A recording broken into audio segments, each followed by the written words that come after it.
Chris Canty today, Evan Cohen with you. A reminder, college basketball home stretch, Selection Sunday, this Sunday. Tune in for the ACC Tournament quarterfinals. Coverage begins at 11:30 a.m. Eastern on ESPN Radio and the ESPN app. Okay, so we all by now should be caught up, if not, I'll catch up, that the Ravens and Raiders had agreed to a deal, 2 first-rounders going from the Ravens to the Raiders for defensive end Maxx Crosby. That deal falls through. We speculate whether or not, yesterday on the show, whether or not it's medical or circumstantial as to the reason it fell through.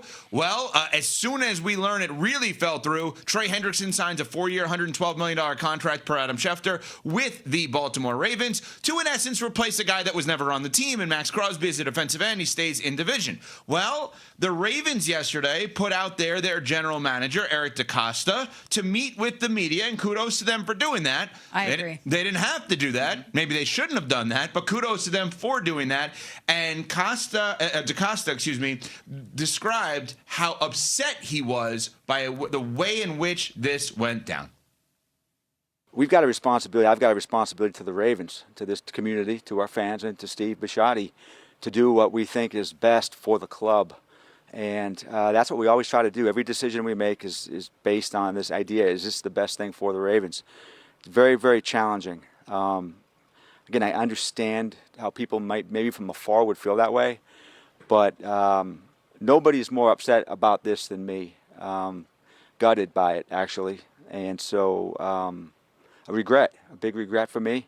But we will move on as a football team, and I think there's many, many opportunities for us to grow as a team, to become a better team, to build a roster, and to be the team that we want to be. All right, there's going to be a lot more from him. Let's start there. Smalls, he's gutted by this. Mm-hmm. Gutted by what exactly?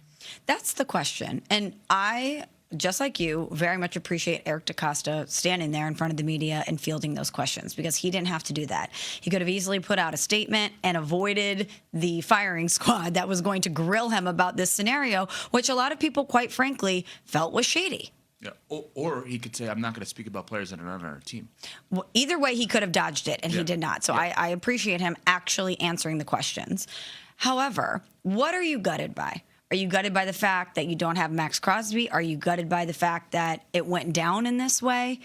Because it actually seems to me like the Ravens came out on top. Yeah, it was messy along the way, but you end up adding an impact player at a position of need in Trey Hendrickson, and you hang on to 2 first-round picks, incredibly critical draft capital that's going to help shape your team moving forward. That's going to impact you not only this season, but in seasons moving forward. So it seems like the Ravens came out on top.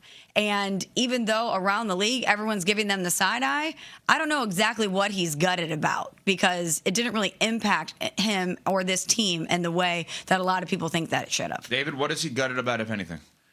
I think he's gutted by the fact that he has to say this in front of a microphone in front of people. I think that's probably what has gutted him the most. I think this is a situation where they probably preferred Maxx Crosby. It fell through. They got Hendrickson. They get to keep their picks, and they're fine with it, even though their preference was probably a younger, maybe better guy that they could be a little bit more reliant on in Crosby. But I think it's a situation where you are trying to protest too much that it comes off as disingenuous. When you say things like, I'm gutted by this, when everybody can kind of look at it and say there's no reason to actually be gutted by it, I think he was trying too hard to be genuine about what happened, and it comes off looking more sort of phony than you kind of want. I think he probably would have wanted to take that word back. Okay, so fair. But let's just play out. We give him the benefit of the doubt that this really did impact him, because maybe he did everything right. Just let's play this out for a second. He fails a physical, and the thing he's gutted about maybe is the idea that everybody around the league now, all fans, media, they all kind of think I'm not a man of my word, a person of my word, because that hurts when somebody believes that, right? I'm gutted by it. Okay, fine. Let's give him the benefit of the doubt. Here's where it gets tricky. So Eric DeCosta, the Baltimore Ravens general manager, then gave us a little insight yesterday into his big plan of pairing Maxx Crosby and Trey Hendrickson. So we started some discussions with he and his agent, thinking that, potentially we'd have 2 pass rushers on the defensive line on both sides of the line. Again, I think it was disappointing, to us, and probably in a way, potentially disappointing probably to Trey as well. Wait, so Trey Hendrickson, the guy who was willing to hold out last year, wanted a long-term deal, wanted $100+ million. Was he willing to take now $10 an hour? What? How would you have paired both of them financially? Can someone help me on this? What do you mean you were going to pair both of them?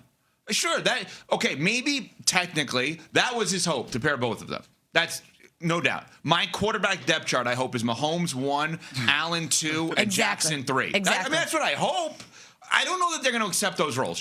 I could be wrong, but I don't know that they would accept those roles. It would be ideal, though, no? Yeah, that would be nice. Josh Allen and Lamar Jackson as my backups to Patrick Mahomes. Sounds good to me. Use them in various packages. Yeah, Jalen Hurts, you're on my practice squad. We're good. My practice squad. Maybe he's a starter for you. But anyway, I look at this and I say, even if you want to give him the benefit of the doubt on the first one, this one is the fishy one. What?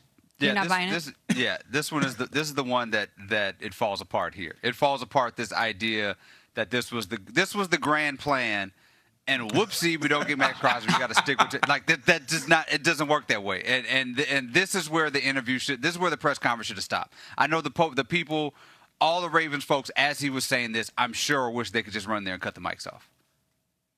Smalls, was there ever a chance? No, I don't believe so. I don't know how it would have worked.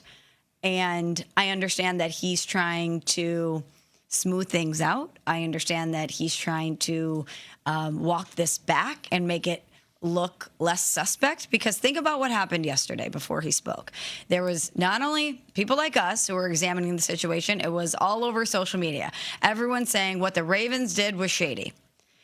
Where we were saying, oh, maybe they realized that they overcommitted. They got cold feet with Maxx Crosby, so they used this loophole with the physical to get out of the deal because Trey Hendrickson was available. For nothing. It was essentially leaving somebody at the altar because you got another backup plan. And you're like, I don't want to commit. I got somebody else that will hang out. And that's what it looks like on the surface. So I understand him trying to explain this to us, but I think maybe he went just a little too far. Yeah, you know what? After we play the second one, the first one becomes more believable, actually, to me.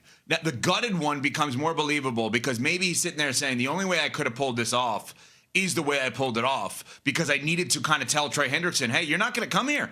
Like, you want to come here. This is the deal. That's like, you're not going to be able to do this. I have to pull this move. I'm not saying that was a strategy. I'm just making up in my head. It's easier for me to imagine that DeCosta is gutted than he actually could have pulled off both Crosby and Hendrickson. But you know what's funny about this? All he had to say was, we wanted Maxx Crosby to be a Raven, but based on the medicals, which I am not going to speak about because I am not privy to talk about someone's health and their medical records publicly, we did not feel comfortable moving forward. Right. We are devastated by this. This is the player that we wanted, but we, based on the information that was gathered by our medical professionals inside our building, could not move forward, so we pivoted to do what was best for our franchise. That's all you had to say. I think we should give him a little bit of grace. The guy is currently working on a trade for Micah Parsons as we speak, I hear. He's busy. He's busy. He's a busy guy. So give him a break. Coming up, why does The Undertaker, WWE Hall of Famer, give us an indication as to a team's future in the NFL? We'll explain next. We're on Sportsmanlike, presented by Progressive Insurance. The 2026